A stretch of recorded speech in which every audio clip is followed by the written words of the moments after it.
Rakernas dua ASYINDA ya, Asosiasi Koperasi Syariah Indonesia, saya nyatakan dibuka secara resmi. Oke, alhamdulillah. Kenapa 4? Sebenarnya memang harus 4. Assalamualaikum warahmatullahi wabarakatuh. Tidak berani, masih tetap punya rekening di tempat riba. Wa iyyazubillah. Rezeki kita sudah dijamin, ihwafillah. Rezeki kita tidak pernah tertukar. Maka segera tutup rekening kita yang ada di tempat riba. Karena 1 detik ke depan kita tidak ada yang tahu. Apakah kita masih hidup? Apakah kita masih bernyawa? Apakah kita masih sempat untuk bertobat kepada Allah? Ihwafillah. Jangan uang yang sedikit menjadi penyesalan tiada akhir.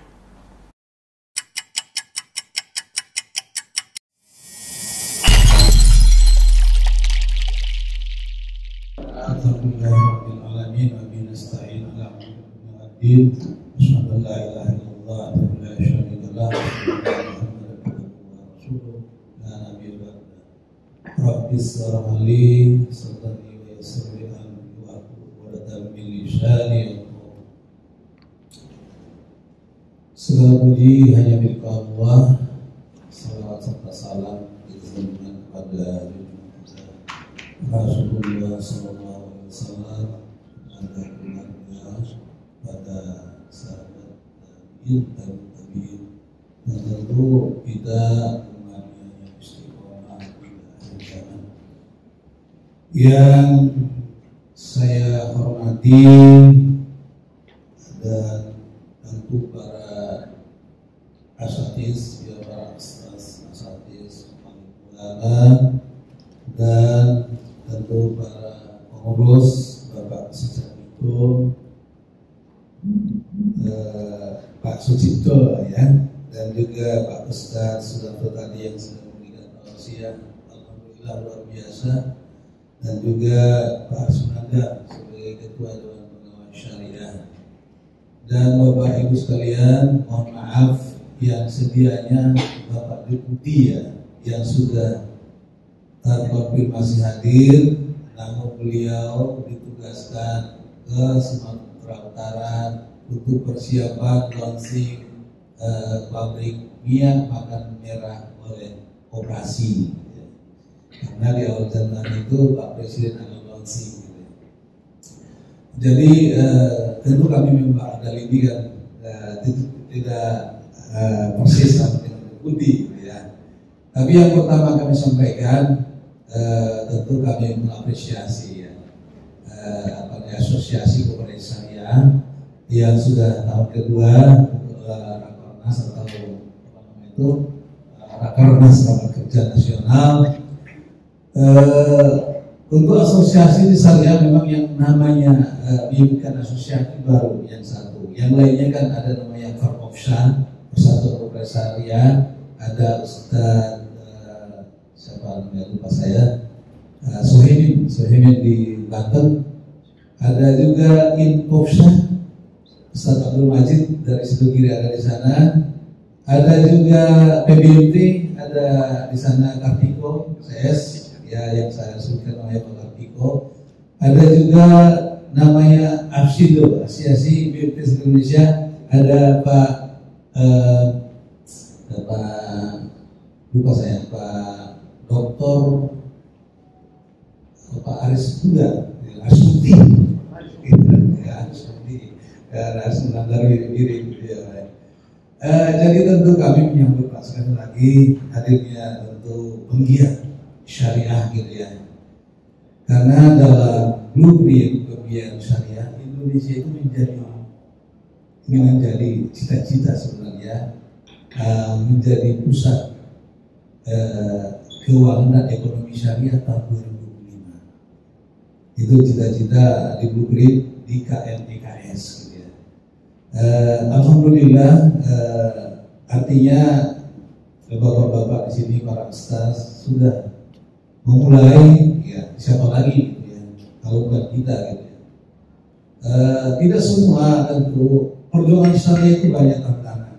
Saya sempat memang di divisi syariah ada beberapa tahun sehingga saya hafal nama-nama itu, tapi divisinya sekarang dilikuidasi. Ya, jadi dulu kami berupaya hadir namanya Aslim Pembiayaan Syariah di Kementerian Koperasi, tapi saya kepala bidang yang menangani pengembangan BMT dan keuangan syariah. Tapi setelah pemerintah tapi dalam perjalanan waktu itu Aslim itu dilikuidasi. Dan tentu saya berupaya, namanya selama-lamanya iman gitu ya. Ya, saya sudah berupaya Pak Pimpinan, Pak Deputi, dan memang saya tidak mendapatkan yang menggembirakan. Artinya saya malah seolah-olah tidak boleh merasa gaul. Pak Deputi saya ini pragmatis juga sepertinya, pikiran saya gitu ya. Karena Pak beliau seorang ustaz juga, kuliah dari alumni dari itu Krapia gitu ya. Tapi dalam konteks ini saya melihat beliau memang posisinya netral gitu ya. Tentu kami waktu itu pejuang-pejuang di kementerian melihat tidak ada lagi di kementerian ini yang mengusung syariah. Semua sudah tiarap, ya. Semua sudah tiarap gitu ya. Dan lama-lama juga yang punya jenggot sudah mulai cukup jenggot. Karena mungkin takut tengok radikal gitu ya. Ya ini yang memang ada belakangan itu memang ada satu fenomena gitu ya. Ada seolah-olah yang rajin ke masjid yang pakai jenggot itu yang tidak dirada-rada hitam itu dianggap radikal. Tapi sebenarnya orang yang taat bukan yang radikal. Bapak Ibu sekalian, tentang peroperasian saya sedikit ada isu beberapa isu aktual tadi disebutkan juga. Yang pertama tentu kita bicara tentang Undang-Undang tentang pengembangan penguatan keuangan sektor keuangan. Ini ada isu penting untuk para penggiat gitu ya. Ini memang kalau dilihat dari pertarungan gitu ya di dewan gitu ya pada pembahasan gitu ya, itu sangat awal. Yang tadinya di awal isu tentang izin pengawasan operasi itu seluruhnya menjadi kewenangan OJK gitu ya. Itu organisasi jasa keuangan. Kenapa ini timbul? Tentu kita harus bertanya. Itu tidak serta merta tiba-tiba disampaikan dari Bapak gitu ya. Mungkin juga dari tausiah gitu ya. Kenapa dari Pak itu juga tadi Pak Sucipto Minggu? Kenapa? Karena di akhir-akhir ini ada 10 koperasi yang dana kelolanya besar sekali. Mungkin yang boleh dirilis saya sampaikan yang namanya KSB, mungkin Bapak Ibu sudah tahu ya. Yang kedua juga ada namanya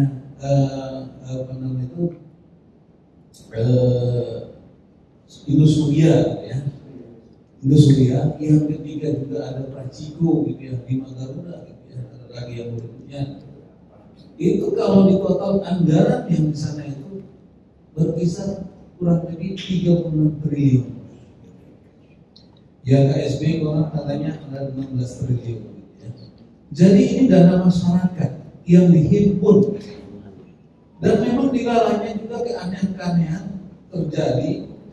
Mohon maaf kalau kita lihat perkembangan yang belakangan itu di PKPU ya. Dipilotkan. Sementara undang-undang tentang koperasi tidak ada menurut Mahfud ya. Tapi sekarang tidak ada lagi karena itu di Mahfud yang mengeluarkan PD yang mengeluarkan bahwa nggak ada undang-undang tentang pilot itu perusahaan bukan untuk koperasi gitu ya. Sehingga kedepannya ini ada kaitannya terhadap RUU yang kita bahas juga tentang koperasian.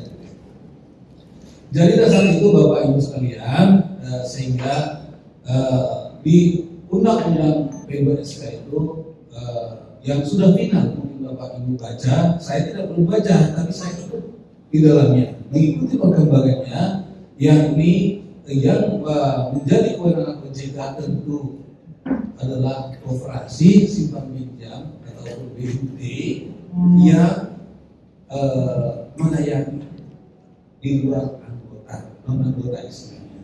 Ya. Yang kedua yang punya bisnis di luar sistem pinjam atau pembiayaan, yakni jasa gitu ya. Banyak BNP kita atau SPBS itu yang punya bisnis lain selain itu. Misalkan ada bisnis gadai ya, kan gitu ya. Ada juga bisa asuransi, ada juga mungkin fintech gitu ya, financial technology gitu ya. Jadi ini semua menjadi kewenangan otoritas jasa keuangan gitu ya. Itu sudah final di undang-undang BPSK gitu ya. Yang di Kementerian Koperasi tentu yang sesuai dengan prinsip dan menjadi diri koperasi gitu. Tadi juga disinggung ada dua yang menarik tentang amanah tadi gitu ya. Jadi memang permasalahan koperasi yang selama ini timbul adalah tadi yang tidak amanahnya itu. Insya Allah kalau mau ngurusnya amanah koperasi itu jangan. Kenapa? Memang di koperasi kuncinya gitu ya. Karena tidak ada koperasi itu yang menjaga kecuali Allah Subhanahu Wa Taala gitu ya. Enggak ada lembaga menjamin sembarang koperasi ya. Sehingga dibutuhkanlah insan-insan yang amanah gitu ya. Nah, insya Allah Pak, kalau itu amanah, secara otomatis itu marketing yang paling bagus amanah itu kan kemana-mana. Akan berbondong-bondong atau banyak masyarakat menjadi anggota tertarik menjadi anggota koperasi. Tapi kalau tidak amanah Pak, disitulah kehancuran koperasi itu. Karena tadi tidak ada lembaga pinjam. Terjadilah ras besar-besaran dan koperasi itu juga sudah oleh nggak mampu membayar itu simpangan anggotanya karena mungkin diinvestasikan. Jadi itu tadi yang saya sampaikan tentang sedikit tentang undang-undang BPSK. Dan juga kedepannya ada kaitannya juga, ada benang merahnya juga. Kalau benang besok itu benang putih ya, sekarang benang merah. Dan di RUU yang ada nanti akan ada namanya OPK, Otoritas Pengawas Koperasi gitu ya. Otoritas Pengawas Koperasi ini lagi digodok dan itu nanti independen gitu ya. Saat ini kebetulan saya sebagai asli Humas SDM dan jabatan fungsional pengawas koperasi itu ada di bawah kami. Ada 1.113 saat ini seluruh Indonesia. Karena ini kebijakan pemerintah ada penyetaraan karena dihilangkan struktur disederhanakan struktur organisasi seluruh kementerian lembaga sehingga pejabat eselon 3 itu sebagian ditiadakan. Artinya birokrasi yang kaya fungsi miskin struktural kan gitu. Jadi banyak yang menjadi pengawas koperasi, tapi pengawas koperasi itu juga lebih pintar yang diawasi. Kenapa? Di daerah itu mohon maaf Pak, setelah otonomi ini udah kekacauan terjadi gitu ya. Kenapa? Banyak di daerah yang tentu tergantung bupatinya memindahkan setiap saat ya. Kalau istilah kami itu candaannya itu lebih cepat mengganti oli mobil gitu ya. Maksudnya sama, hampir sama gitu. Pergantian pemimpin di daerah pejabat-pejabat di dinas gitu. Dan yang memahami syariah juga sangat terbatas, gitu, sangat terbatas. Sehingga apa? Ini kita tidak gelombangnya tidak sama. Gitu. Bapak-bapak digerakkan itu luar biasa gitu. Sementara di birokratnya itu sendiri tidak sama gelombangnya. Semangatnya pun tidak ada sebagian di daerah itu. Ini sehingga tugas kita bersama bapak-bapak tentu kalau saya secara pribadi gitu ya, alhamdulillah sekali gitu. Kenapa? Ini kehadiran yang penggerak syariah ini sangat luar biasa. Kenapa? Saya juga di dalamnya termasuk gitu ya. Karena saya juga penggerak syariah itu operasi berbasis masjid gitu ya. BMT gitu ya. Artinya apa? Di situ ada suatu tugas berat kita yang bagaimana mustahik itu tugas kita menjadi mujahid gitu ya. Itu target kita yang ekonomi produktif dari dana-dana jiswab gitu ya. Ini kalau digalakkan luar biasa. Kalau Pak Nasution waktu itu sebagai ketua BWI ada berapa triliun potensi ya. Yang harus kita sebenarnya dahsyat gitu ya. Sebenarnya kalau kita ini gerakan ini saya pikir Pak luar biasa. miskin memang sudah turun, tapi mengurangi miskin itu bisa diatasi gitu ya. Hanya saja memang tidak semua umat Islam melaksanakan itu tadi. Tidak semua, saya yakin tidak semua. Kalau semua Pak, kita namanya lalu datang ke 20 itu tidak sampai gitu ya. Kenapa? Potensinya sangat besar, triliunan Pak. Dan saya tidak tentu mengajari bapak-bapak tentang bagaimana akad-akad syariah. Itu sudah khotbah di bapak-bapak. Saya tidak masuk ke situ Pak. Itu bukan ranah saya. Karena Pak saya yakin sudah paham di sini. Lebih paham, lebih dari saya tentang bagaimana tentang akad-akad syariah. Mulai dari murabahat. Tapi yang kita tentu yang tadi yang saya sampaikan Pak Ustaz itu adalah amanah gitu ya. Jadi ini koperasi syariah. Jangan nanti dipelesetkan bagi teman-teman kita yang tidak bersyariah. Itu apa? Kalau tidak ada amanah di sini disebut koperasi syariah. Ya syariah katanya. Ini yang ini sudah ada timbul Pak di kalangan masyarakat kita sudah timbul. Kenapa? Banyak koperasi syariah yang legalnya syariah tidak mempraktikkan tadi prinsip-prinsip syariah itu. Banyak saya temui waktu saya juga di kepala bidang syariah. Saya banyak menemukan Pak. Tanda kutip namanya koperasi syariah, SPPS, kebiayaan syariah, tapi tidak melaksanakan itu prinsip-prinsip syariah. Tetap aja dia melakukan bagaimana konvensional. Tidak ada bagi hasil, ada apa? Tetap memakai itu guna, ya ribawi gitu ya. Yang berikutnya sudah tadi saya sampaikan ada dua isu yang tentu berikutnya kalau kita melihat ya bagaimana futuristik ke depan gitu ya. Koperasi konvensional dan syariah.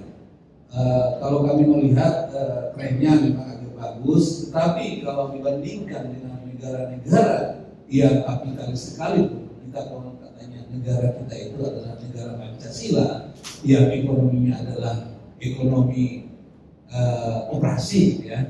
Karena kalau dilihat dari di undang-undang itu adalah sesuai dengan jati diri bangsa kita adalah gotong royong, ya. Asas kekeluargaan itu adanya di koperasi. Dan kalau dilihat dari di undang-undang itu ada 3 pilar. Jadi sebagaimana kita ketahui bersama, 3 pilar ekonomi kita, yakni tentu ada swasta, ada BUMN, ada koperasi. Nah, 3 pilar ini saat ini kalau saya melihat pribadi saya itu belum sejajar, belum setara, gitu ya. Ya, artinya masih oleng lah, gitu ya. Koperasi ini koperasi juga masih dianggap sebagian orang itu bukan lembaga ekonomi. Masih dianggap lembaga sosial. Ini mungkin yang harus kita luruskan bersama-sama. Bahwa koperasi ini adalah lembaga usaha, lembaga bisnis yang beranggotakan orang seorang dengan kepentingan ekonomi yang sama berasaskan kekeluargaan, gitu ya. Nah, dari memang dia lembaga ekonomi yang berwatak sosial. Tetap dia lembaga bisnis, tapi ada watak sosialnya.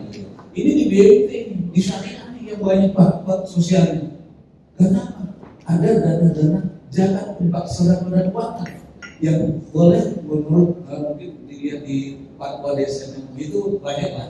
Artinya di situ juga ada wakaf tunai, wakaf melalui wakaf sudah diperkenankan. Ini potensi kalau kita galakkan Pak. Yang berikutnya kalau dilihat juga dari data, minat bangsa Indonesia berkoperasi itu rendah. Tentu ada sebabnya, gitu ya. Mungkin masa lalu bahwa koperasi ini dianggap alat politik. Yang kedua, dulu mungkin banyak dikecewakan masyarakat kita berkoperasi. Gitu ya. Artinya dulu ada dipelesetkan. Kalau dulu zaman Pak Harto itu kan ada namanya KUD, ya. Ya, jadi KUD ini dari peleset yang banyak ya, ketua untuk duluan, gitu ya. Jangan salah nih Pak. Karena ini yang terjadi. Kedua untuk keluar tidak menjalankan lagi prinsip dasar koperasi yang tadi itu disampaikan. Prinsip dasarnya apa Pak? Keanggotaan bersifat sukarela dan terbuka.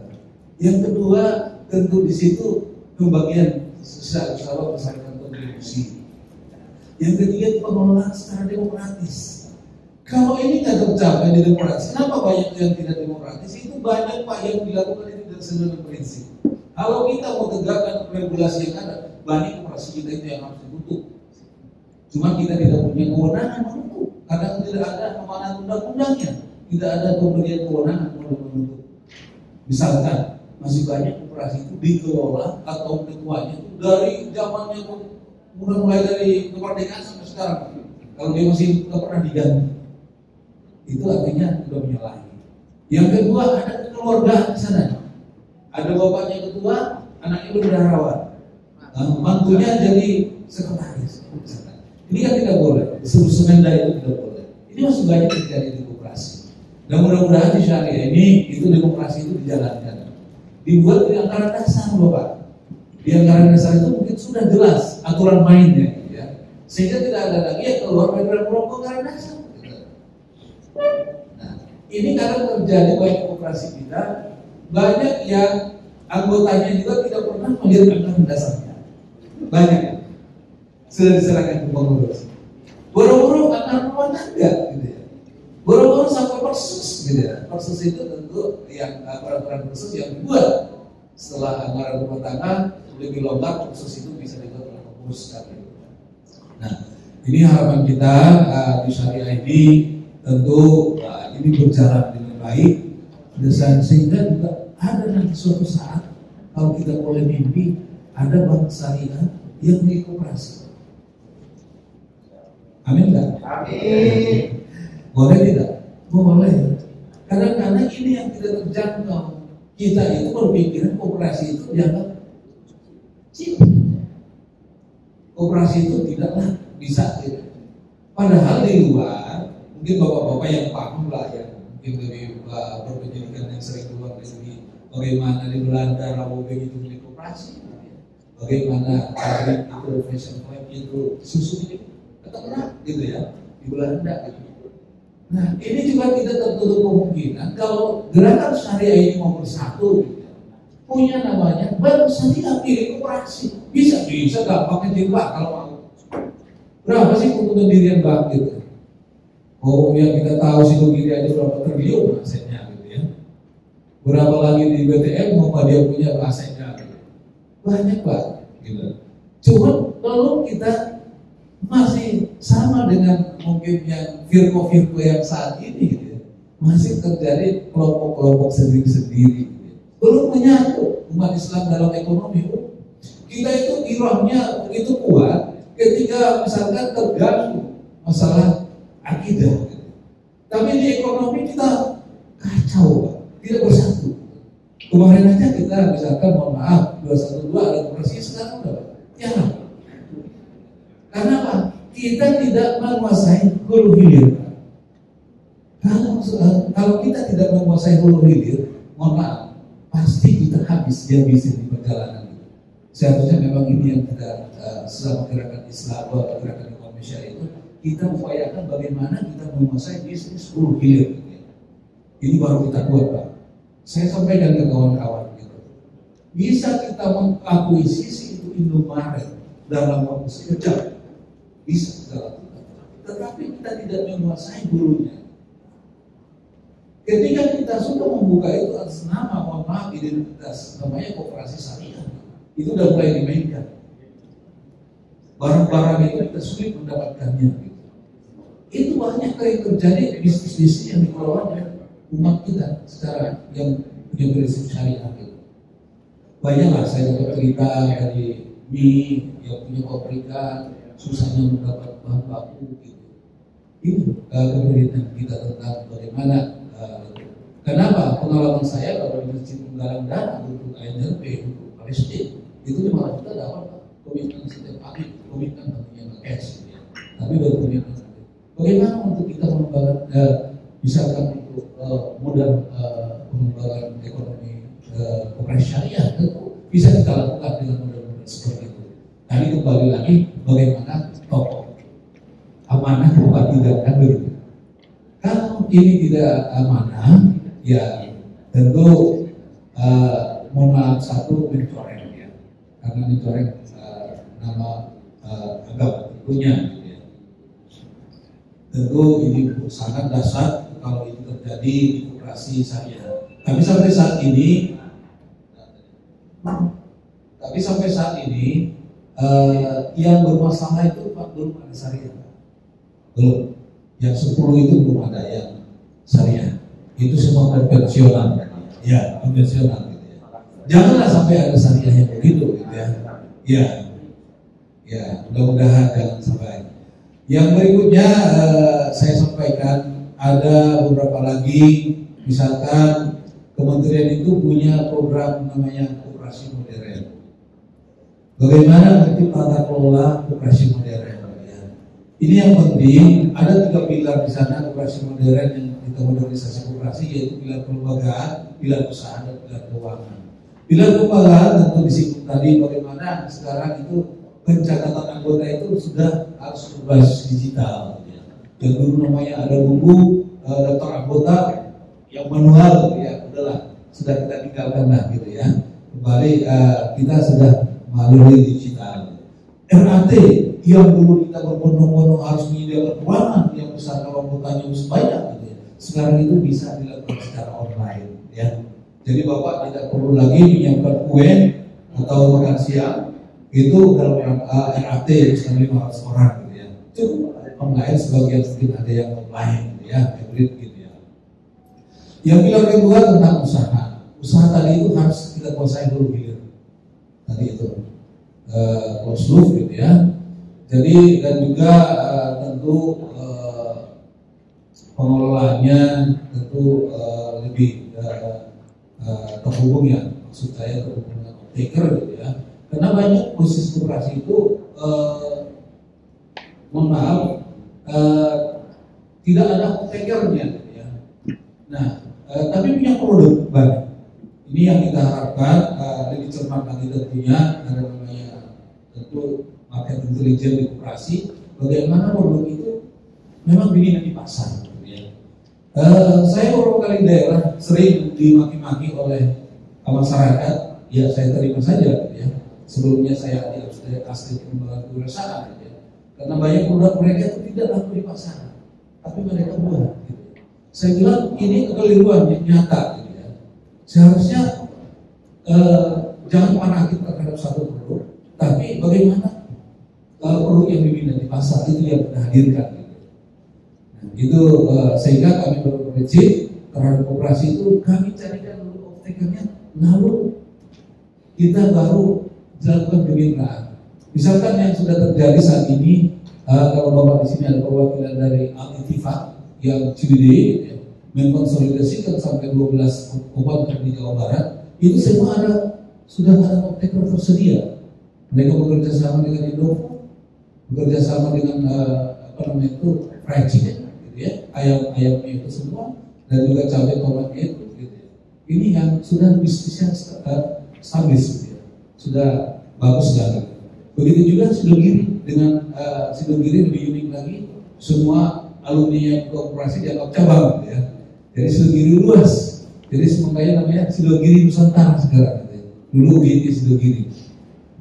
Jadi dan satu sedikit mungkin yang saya sampaikan juga ini sebagai motivasi juga buat kita dan juga sebagai itu untuk asfaltul khairat gitu ya, untuk kebaikan. Kita memang belum Pak yang tadi di awal saya minat tadi itu. Menurut survei yang kami lakukan tadi itu di negara kita itu hanya 8,4% ya minat untuk berkoperasi, sementara negara kapitalis 16,31%. Ya. Dan di Indonesia itu rata-rata yang tinggi minat itu adalah di bagian timur Pak. Di bagian timur. Contohnya di NTT. Contohnya di Kalimantan Barat, contohnya di Toraja. Kenapa? Ini ada satu yang mungkin tidak kita solid di situ, mereka solid, yaitu CU itu berbasis gereja. Credit Union itu kuat karena apa? Ditopang oleh pastor, artinya diperkuat. Gitu. Jadi saya sudah keliling. Ada namanya di NTT itu pintu pancur kasih, pintu air yang Obermas, itu semua masyarakat itu menjadi anggota Pak. Lebih dari 56% masyarakat itu menjadi anggota koperasi. dan loyal terhadap koperasi dan tidak memanfaatkan biaya perbankan, hanya mereka loyal terhadap koperasi. Begitu juga di mana di Toraja, kalau tak sebelum kemerdekaan itu sudah ada, memang itu misionaris masuk lewat gereja, gitu ya. Kuat. Dan begitu juga di Kelingkumang, kalau Bapak pernah ke Kalimantan Barat namanya Sukadau, itu di sana namanya CU Kelingkumang, sudah punya TK sampai perguruan tinggi Kelingkumang namanya. Dimiliki koperasi. Ada juga mereka retail modern ada. Dan mereka itu pada saat pandemi sampai menolak simpanan anggotanya. Kenapa? Tidak bisa membayar bunganya. Itulah loyalitas yang dibangun oleh anggota koperasi itu terhadap koperasinya. Di kita belum, di kita saya yakin belum. Kenapa? Kesadarannya belum setinggi itu. Karena anggota kita belum merasa memiliki. Seharusnya kan koperasi anggota itu adalah pemilik sekaligus pengguna dan pengawas koperasi. Ini belum. Yang saat ini yang terjadi di kita hanya kalau dia simpan pinjam di konvensional atau di syariah itu hanya pinjamnya, simpannya tidak. Coba Bapak perhatikan. Kalau ditanya juga jujur, kita hanya menempatkan uang kita di koperasi aja. Mohon maaf Pak, kalau kita jujur, itu hanya enggak sama sepertiga. Yang mungkin ada di sisanya lebih besar, mungkin ada 500 juta, 200 juta. Itu ada dari bank syariah yang mungkin di pemerintah atau di swasta. Tapi di koperasi belum. Padahal kita mengatakan diri kita insan penggiat koperasi syariah. Seyogianya seharusnya kita menempatkan di situ. Kalau istilahnya Pak Ustadz itu tadi kan bisa menempatkan itu bisa dengan akad apa? Bisa aja wadiah gitu ya, titipan. Katanya orang kaya itu dalam berkoperasi itu adalah bentuk syariah ekonomi kan begitu. Tapi ini kita tidak lakukan. Ini sampai saya sering sampaikan di masjid-masjid juga. Katanya kita memang itu bersemangat untuk bersyariah, membangun ekonomi umat. Mana saya bilang, kalau Anda itu benar-benar sungguh-sungguh pindahkan tabungan Anda itu sepertiga saja, 20 juta aja kita keluarga itu ditempatkan di koperasi, itu dana yang besar. Jangan ambil bagi hasilnya, wadiah. Titipkan saja, nanti kalau diambil sekalian silakan. Tapi ini dia tidak lakukan. Ini artinya perlu kita lakukan edukasi, kita perlukan tentu banyak memberikan literasi kepada masyarakat bahwa banyak yang bisa kita lakukan untuk amal jariah kita di koperasi. Ini memang cita-cita saya belum tercapai Pak. Saya bercita-cita itu memang di masjid itu, koperasi masjid itu bisa punya dana kelola besar 1 miliar. Sehingga kita bisa mengangkat kaum mustahik tadi Pak, yang mereka terlilit oleh orang petir, yang bisa kita bangkitkan ekonominya lewat misalkan kita berikan, kita lakukan dengan akad Abdul Hasan yang kebajikan, tentu dana-dana syarat yang tadi sebagian besar. Itu pandangan saya tentang syariah. Yang saya lihat memang di kita itu belum soliditasnya belum sekuat yang saya lihat di beberapa gerakan koperasi yang digerakkan CU gitu ya.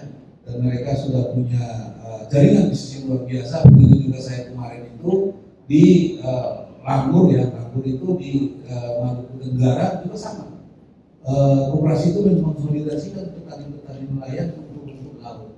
Dan koperasinya itu menjadi operator dan juga mereka mengembangkan bisnis yang lain. Artinya solid.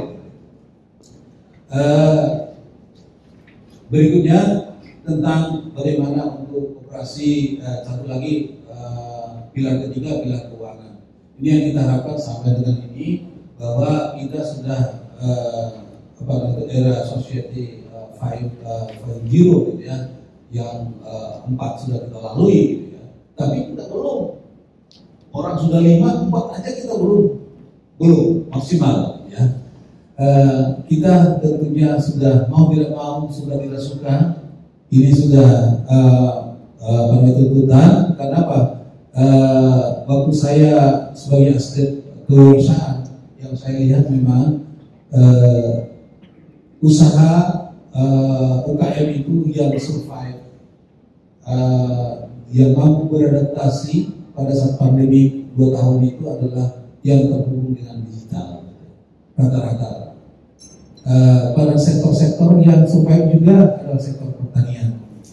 Ya, di dalamnya ada perikanan, kehutanan, ya, ada premis itu rata-rata survival. Karena jauh dari keramaian, yang kedua itu dibutuhkan masyarakat pada saat itu. Tapi yang terhempas oleh pandemi itu ya bisnis yang lain, misalkan fashion itu juga terkena dampak luar biasa ya. Hanya mungkin yang tidak terkena dampak pada saat itu yang naik itu ya hanyalah untuk fashion, untuk bagian apa namanya itu celana pendek sama sarung, dan juga mungkin pakaian wanita ya, pakaian di rumah, daster itu yang naik. Yang berikutnya Bapak Ibu sekalian, ada lagi kami punya namanya untuk koperasi model pemilihan. Ini mungkin yang masih baru gitu ya. Ini kami menjawab tantangan di masyarakat karena koperasi itu banyak yang stunting. Stunting itu artinya itu segala macam tidak mau, tidak kunjung besar. Yang kita anggap juga itu koperasi pedati lah ya, koperasi pedati. Kalau di guyonan kita, koperasi itu kan kita kelompokkan ada 3 Bapak. Koperasi merpati, koperasi pedati, dan koperasi sejati. Yang 2 ini pedati dan merpati ini memang kelihatannya baru merpati Pak. Kalau ada program pemerintah itu ramai-ramai tumbuh koperasi gitu ya. Yang kita sebutkan koperasi merpati gitu ya. Yang kedua, koperasinya itu kalau nggak didorong gitu ya, nggak jalan-jalan gitu ya. Itu banyak tipe begitu. Tapi kita harapkan ini koperasi itu yang misalnya itu ya koperasi benar-benar sejati gitu ya. Ada tidak ada pemerintah memang jalan, karena ada punya misi di dalamnya gitu. Kalau dia teman-teman di PBMT, Pak, teman-teman di PBMT saya paham benar itu yang mereka di pelosok Pak, yang mereka itu bisa syiar Islam, mereka juga mendirikan lembaga syariah gitu. Luar biasa. Kalau dulu dikirim ke saya fotonya mereka mandi di kali, itu tidak ada toilet segala macam. Tapi mereka berjuang di sana itu di pelosok-pelosok, satu usia besar, yang kedua mereka untuk menghadirkan namanya lembaga syariah di pedesaan gitu ya. Nah, kalau koperasi model multi pihak ini kita dorong bahwa di koperasi itu nanti bisa menghadirkan kita sebut kelompok, 3 kelompok misalkan gitu ya. Kenapa saat ini kita lihat banyak koperasi rontok gitu ya? Misalkan dulu kita kenal namanya ada POSTI, koperasi taksi, yang diketuai oleh Sawono dulu, orang-orang hebat. Tetapi pada saat namanya reformasi, gitu ya, mereka itu di demo, itu namanya sekarang itu apa? Pada saat itu adalah apa? Karena ada rapat anggota tahunan di demo di suruh mereka itu terjadilah pemilihan pengurus. Tentu kalau dibuka itu secara demokratis seperti itu namanya, mohon maaf, saya tidak pernah driver itu sebagai taksi. Mereka suara terbanyak di situ, sehingga menang mereka, memutus mereka lah itu dari perwakilan dari sopir taksi menjadi pengurus koperasi yang nada dan suaranya tergilingan. Apa yang terjadi, mohon maaf, yang tadinya memang seorang yang tadinya hanya tinggal mengendarai taksi, disuruh mengelola perusahaan yang besar, apa yang terjadi? Hancur. Kenapa tidak diserahkan pada ahlinya kan begitu? Dan juga kaget yang tidak biasa disupir, dia biasa nyuruh orang disupir. Karena seorang ketua itu kan udah di SOP mereka disediakan fasilitas mobil, disediakan supir kan begitu. Kenapa? Dia pakai jas karena urusannya bisnis to bisnis. Gak mungkin dia pakai handuk begitu kan? Bisnis kan? Nah, itulah yang terjadi. Sehingga kami melihat itu harus ada terobosan. Terobosannya bagaimana? Jadi di koperasi itu nanti ada 3 pihak. Yang pertama tentu masyarakat umum, yang masyarakat rakyat biasa.